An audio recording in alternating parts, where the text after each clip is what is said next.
Hello everybody, welcome back to my channel. It's That Proud Black Woman once again, and thank you for tuning in for this fifth episode of Inclusion and Diversity. Can you believe it? It's been 5 weeks, and this is possibly the final episode of Inclusion and Diversity. Remember, I told you I'm open. If you want me to continue, yeah, just alert me. Give me 100 likes and I will make sure that I continue. You never know, this could be a permanent segment on this channel. But as I promised 5. This is the 5th one. We don't know what's going to happen next week. So this week, we're going to be talking about the part 2 of how to improve inclusion and diversity in your organization. Thank you so much for watching. I'm going to link the first 4 videos in the description box, so please make sure you go watch it if you haven't watched it before. And if you want to watch it again, yeah, why not? You're welcome to. Remember, before we get started, subscribe, like, share, comment, and all that good stuff. So if you want to know how to improve inclusion and diversity within your workplace or your organization, then stay tuned and keep watching. So today we're going to be talking about how to improve inclusion and diversity within your workplace, within your organization. Last week I gave you 6 or 7 points, and this week I'm going to be giving you another 6 points. So the first one that I have for you this week is make sure you set goals, diversity goals and inclusion goals for your organization. This way you'll be able to monitor your progress. Otherwise, you won't be able to know if those policies and those culture that you have started within your organization, you wouldn't know if it's actually working. For example, every 6 months after you put in those policies and you have started trying to change the culture by employing more people from diverse race, from different gender, from different walks of life, how you can measure if it's actually working is by monitoring your progress, tracking your progress.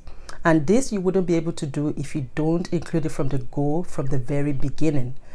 We know that you're trying to run a company, you're busy. So before you even start your inclusion and diversity journey, you have to make sure that you set goals. So that goal will be a guiding pillar for your company. So that way you can always go back to you and say, okay, this is our goal.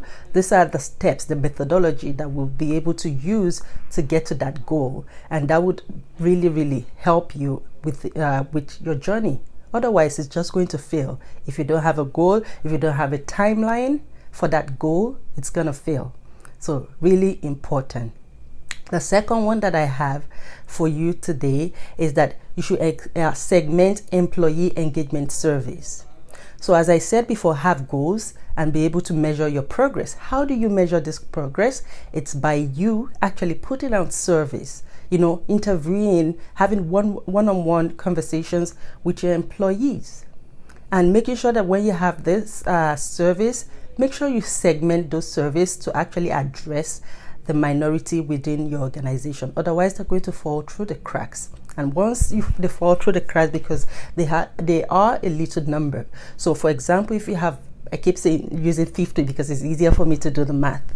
So if you have 50 people in your organization and 5 of them are from a diverse group, if you put out a survey trying to measure your inclusion and diversity, is going to fail, because for example, if all 45 that are from the dominant group, if they all vote towards progress, that is progressive, and those 5 people do not vote towards it, you're going to get this high number of positives, and because of that you're going to feel that is working, whereas it is not, because those that are actually in the minority group are falling through the cracks because they don't have the number to represent them. So make sure that you segment it in such a way that it addresses the minority groups, it addresses them. And otherwise, looking at the total number, as I said, HR pros may just miss the whole picture. You get it? You miss the whole picture and the opportunity to identify issues that are pertaining to those groups. So make sure that when you're doing, setting your goals from the very start, make sure that you segment the methodology that you use to put out that survey actually puts into consideration these minority groups. and make sure that they don't fall through the cracks. It cannot be overemphasized. I keep saying that because, as we all know, diversity is not just, it does not necessarily mean inclusivity. So if you don't make them included in this service, they're going to fall through the cracks. And this whole thing called the diversity and inclusion journey is just going to be a waste of time. It's going to be futile because you're not actually understanding that these people need to be included for you to be able to actually forge ahead with your goal. The third one that I have today is personalized one-on-one discussion with your employees. It's really important.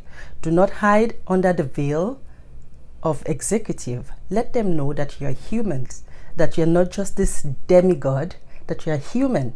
And behind that title of manager, behind that title of president, or behind that title of CEO, you are a person and you're willing to talk to them and get their own views.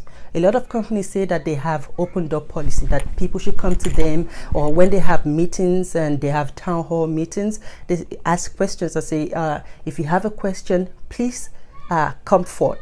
The thing is, these people wouldn't come forth because a lot of them are scared of victimization. A lot of them are shy. A lot of them don't, like, they just feel like whatever they say it's not going to change anything, so they don't bother anyway because of the culture that the company has had in the past. So you have to be able to make a one-on-one conversation with them and know where their head is, and know, you don't have to go and then talk to them like, oh yeah, I asked people to come see me and give me their opinion. None of you have come, so I've come to you. No, just talk to them like a regular human being. Find out how they're doing, how they're finding their work. Is everything going on fine? And then in the middle of that, slide in that conversation, and that way they already let their guard down, and they can actually talk to you one-on-one, like humans to human. And that way you're able to get important information that you need to be able to, achieve your goals. So, as I said, make sure that you personalize one-on-one discussions in order to learn what employees care about, what they care about most. You'll be able to learn it. And also, for this to happen, managers must have an open door policy. So don't lock up yourself in the office and expect people to come knocking. It wouldn't happen. If possible, have how in the offices nowadays, they don't have cubicles anymore. They don't have special offices anymore. Everybody sits in an open floor plan. That way, people are easily able to walk up to you and talk to them, especially because you've had one-on-ones with them. You've made them know that not like you're not tolerating any kind of discrimination within your workplace. It makes people more confident, and you have to build that trust with them. That's the way you can build a trust that will make people come to you and tell you where their head is. They'll be able to tell you what they care about, and then you'll be able to gain that knowledge and use it towards achieving your inclusivity and diversity goals. Also, if leadership shows that they too are humans, I've said it before and I'll keep saying it, because a lot of people see you like really high up there. So even if it's just kind of difficult for people to walk up to their managers, or people to walk up to like the vice president, like that name alone. It's so difficult to walk up to you and say, yeah, this is the problem I have. But if you make them know that you're humans too, let them know that you're humans too, and show, like, employee will feel more comfortable, speaking up. They'll feel more comfortable speaking up and trusting their leadership. And the most important thing that you have to build with your employees is trust. A lot of employees do not have trust, and this saddens me to say, because even at my workplace, when I'm talking to people and I say, okay, is there anything that you need me to know about? Is there any, because I work in health and safety, and I say, oh, is there anything concerning your health and safety? Is there anything that you need me to know about? The response I get is, yes. What's the point of saying it? Because management doesn't care about us. That gets to me, like, it gets me. I don't like that. So what I tell them is, don't tell me that. The person that was there before me might not have been doing their job, but I'm here. like myself and my team, we're just two in my team anyway, but myself and my team were here to help. We weren't here 3 years ago. Now we're here. So if you have been reporting a particular hazard for the past 3-4 years and it didn't get fixed, we weren't those people. Now we're here and we're coming to you asking, what can we do for you? Please let us know, and then we can find a way to resolve your problems. So because of the culture that they've had in the past, where they just talk and it falls on deaf ears, they do not trust anybody anymore. So it gets to me because somebody else's ignorance or whatever it is affecting my own job. It's affecting people from coming to me. So what do? Every day I make sure I go on the floor. I have a one-on-one talk with as many people as I can, and be friendly with them so that they can as well, give me their own peace of mind. Yeah, this is the idea that I have. Why don't you do this? Why don't you do that? I see this hazard all the time. This is the way you can resolve it. And a lot of times it makes sense because they are the one that work there day in, day out. They know these things. They see these things. So why would I want to dismiss their ideas? So I take those ideas, I look at it, it makes sense, and I find the way to be able to put that into my plans. And if there's no funding, for example, I'll still be able to get some, I will still be able to make a quick win out of it, like find an alternative that will work for the time being before I'm able to get the funding to permanently fix the problem. And I see that from doing that, a lot of people are trusting me more. So I believe that you can do that also. Like, don't let things go for long. Like, if people ask you for something and you don't have the funding or you don't have the authorization yet, communicate with them. It's really important because lack of communication always increases lack of trust between employees and the management, and then it shuts them up. They don't want to say anything because they feel like every time they say something, it never gets resolved. So take that into consideration. Always be transparent. Always communicate. Communication is key, people. Always communicate. Even if something is not going fine, communicate. That way you build that employee trust and they are more comfortable to come to you. So number 4 that I have is by collecting and analyzing data on diversity and inclusion over time and sharing them with all the stakeholders, companies can increase accountability and transparency around diversity issues. So for example, this survey that I said in the second point, if you collect the surveys and then let's say, for example, it doesn't suit you, like it doesn't work to your favor, like you get a lot of negative reports, don't hide it. Don't let it die down. Communicate with the people. Let them know this was the result, this was the progress we've made, or we haven't made any progress so far, and tell them what the plans are for moving forward to get things better. As I said before, if something is not working for you, tweak it. And how can you tweak it? How can you make it work? By actually having an open conversation with the people involved so that they can also give their own ideas. And those ideas, you might be surprised, will be the one that will work, that will give you that culture that you need. Like, tell them, how can we help? How can we make things work for you? Get people's opinion and don't dismiss them. Use them to your advantage. So make sure you're transparent. Like, that is really important. And this also ties with the third point where I said that make sure that you communicate with them for you to be able to and let them be able to build that trust between employee and management. For you to be able to do that, you have to be transparent. For you to be able to do that, you have to communicate the result. Be transparent. This is what we got. We got 40% positive but 60% negative. And ask the questions. Why is it that we're getting this much negative? What are we doing wrong? How can we make it better?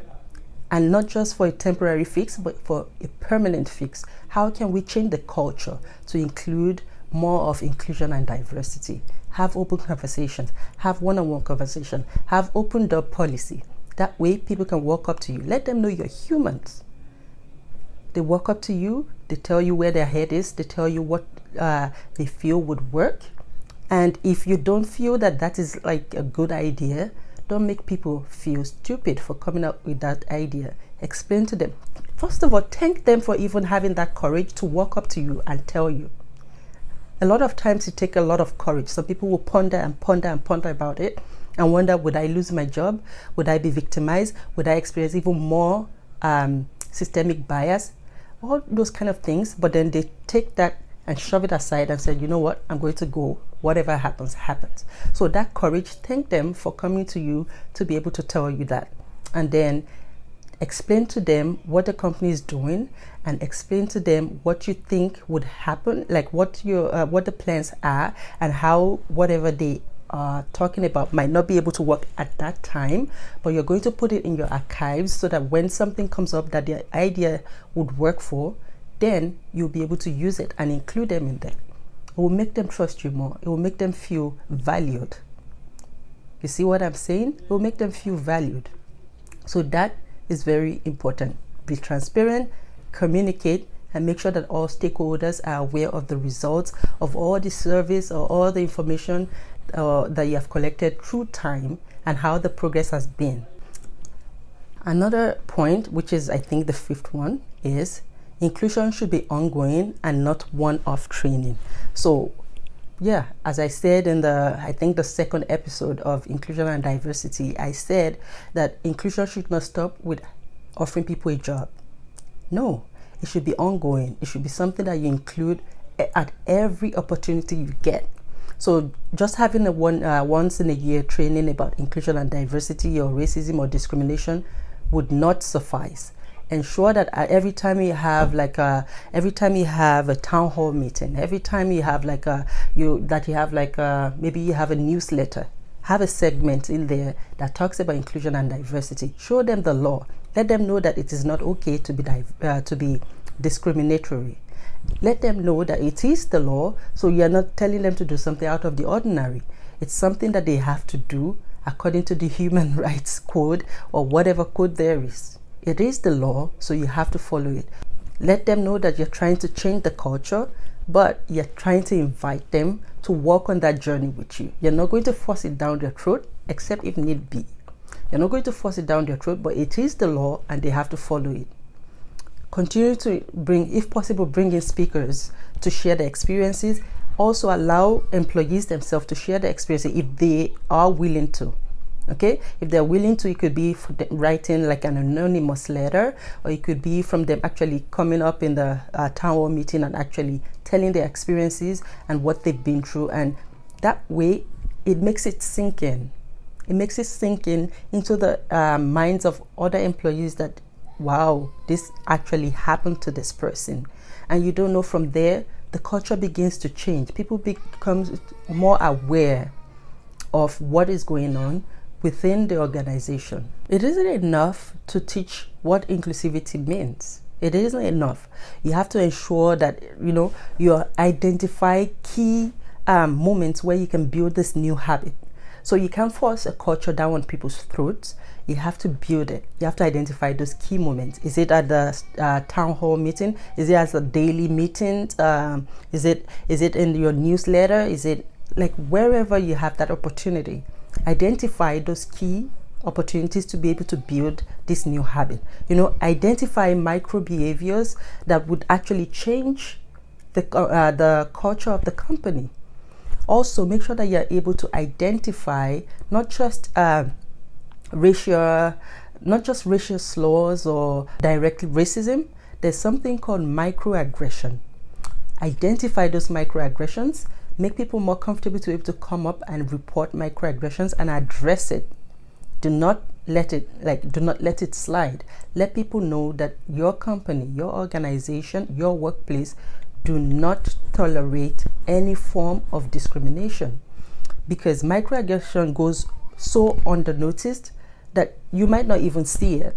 So it requires like special attention to be able to grab this thing. In fact, sometimes the victims themselves don't even know that it is microaggression until they sit down and look at it like, what just happened?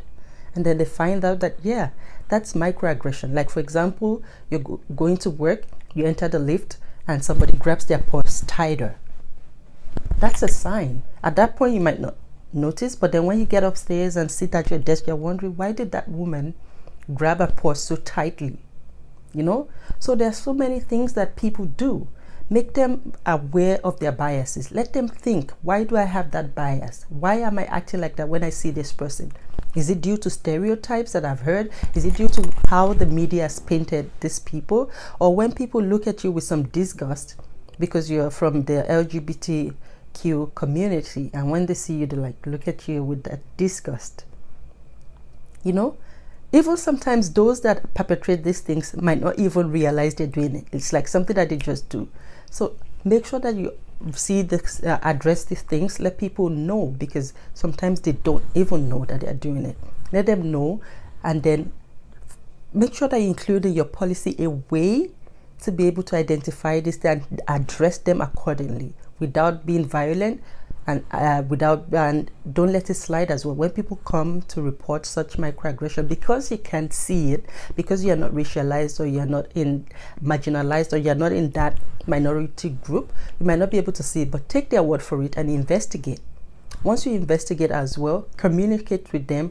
Don't let it just be dismissed and then they don't feel more confident, they don't trust you to bring such complaints to you next time. So make sure that you identify those key moments to build new micro behaviors that we then put into action in an environment that supports honest conversations.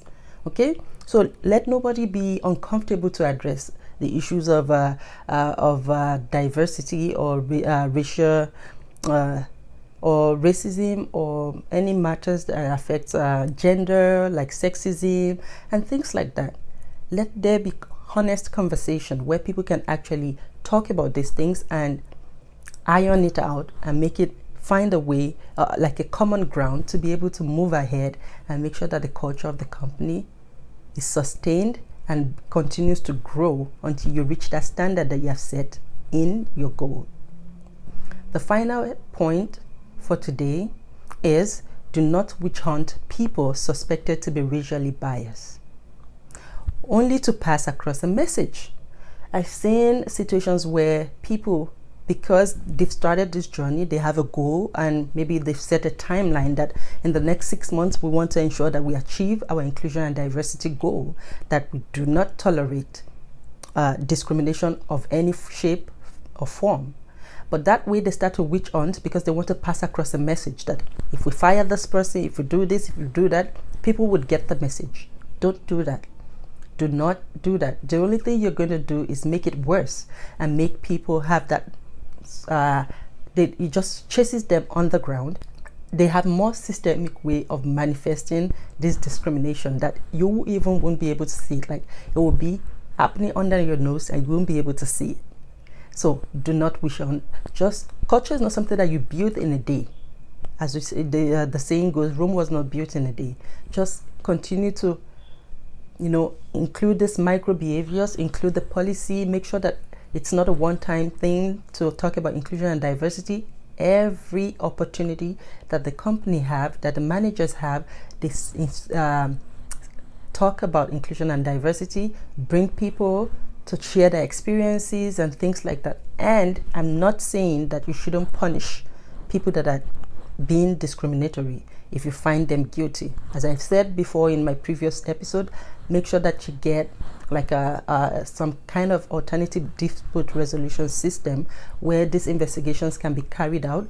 And if somebody is found wanting, of course you can punish them, but don't specifically go witch hunting for that, because it's just going to make people not trust you. It's going to make people feel that you're just going with a band-aid approach where you just cover up the problem rather than tackle the root cause of the problem. So tackle it, and that way you have a lasting solution. Because if you witch hunt and you fire 2, 3, 4 people at once, of course people will be okay for the next 3, 4 months, and then after that, when they relax, then they start again. So try to make sure that you build it little by little until you achieve your goal, until you completely change the culture. When people do things and you investigate, you find that they're found wanting. If it's something that is not as big and they actually acknowledge that they've done it and apologize, or acknowledge and they're sober about it, yeah, you can give them like a suspension, or you can any of those things. But then in situations where, because I've seen people that are discriminatory and they don't care, they say, yeah, you can't force me to like you, I don't like you because so and all that stuff. Then in those situations, you're allowed to fire them or whatever your policy says. But all of these things, have them in your goals, have them in your methodology of achieving your goals. That this is what happens, we give a warning, and then maybe we might fire or whatever you put in your policy or whatever you put in your methodology to achieve your goals, then you can follow it. But don't specifically go witch hunting. It will really make it worse, and you have to go through the due process of investigating, and then if found wanting, take appropriate action. Communicate with our stakeholders. This is what we have found, this is what's going to happen. Don't just like let people off the hook without telling the complainant, oh, this is why we let them off the hook. Because then what's the point of coming to management to report if you're just going to if that person is not going to face any kind of reprimand, and you still don't see that you owe it to that complainant to explain what happened, right? So make sure that you put all these things into plan. And I can't overemphasize, have a goal. If you do not have a goal, and if you do not have like a methodology of achieving that goal, your inclusion and diversity journey would fail from the get-go. Be transparent, communicate, make everybody understand that you're humans and they can walk up to you and and talk to you about what they want to see happen within the organization. Do not dismiss it. Take it back to your management team. Talk to them about what you've heard. Find a way to include it in your journey and measure your goals. Put out surveys. Find out in the next 3 months, in the next 6 months, how are we doing? What is working for us? What is not working? What is not working? Can it be tweaked? If it can be tweaked, remove it, replace it with something new. That way, you continue to do that. Within a couple of months or years, let's say in another 1 year, you might be surprised that the culture that you have started to build has progressed so much that it has become like a second nature of the people working in your organization. And at this point, you begin to have more employee retention. You have more employees that are satisfied working within your organization, that they are also, committed to improving the future growth of the company. And now they're not thinking about leaving the company, they're thinking about how can we achieve the goals of the company, because when the company grows, they also grow. And now you're no longer worrying about people being discriminated against and things like that. You're happy with the progress, and don't relax. Even if you get like 100, you're hiring every time new people are coming in, so you need to be able to pass on that culture to them. Whatever they have come with that is not in line with the progress of the company, that is not in line with inclusion and diversity, change their culture as well. And that way, it becomes a long-term thing. Your company becomes one of the best for people to work in. So think about all of these things and include them. And I assure you that your organization will continue to grow. Your business will continue to grow, because when people want to when people look into your company, they can see that, first of all, your workplace is diverse, your executives are diverse, and you're not just being diverse, but you're also being inclusive. And that way, they want to identify with you. They want to bring their business to you because of that culture. The culture for generations has been, nobody cares about diversity and inclusion, but now it is on the radar right now. So make sure you jump on that bandwagon and make sure that you include it so that you can also grow. So thank you so much for watching this episode. If you want me to continue, as I said, this is the 5th one that I promised. If you want me to continue doing this, make sure that you subscribe, like, share, encourage those people that you share with also to subscribe, and get this video to 100 likes. Once I see that, I see it as a signal that you want me to continue, and I will make sure that I research more topics. If you have topics that you want me to also talk about, because inclusion and diversity is a large topic, we can't finish talking about it in 5 episodes. We all know that. So please reach out to me on Instagram at thatproudblackwoman. DM me also on Facebook at thatproudblackwoman, and let's keep this channel. Thank you so much. I love you all.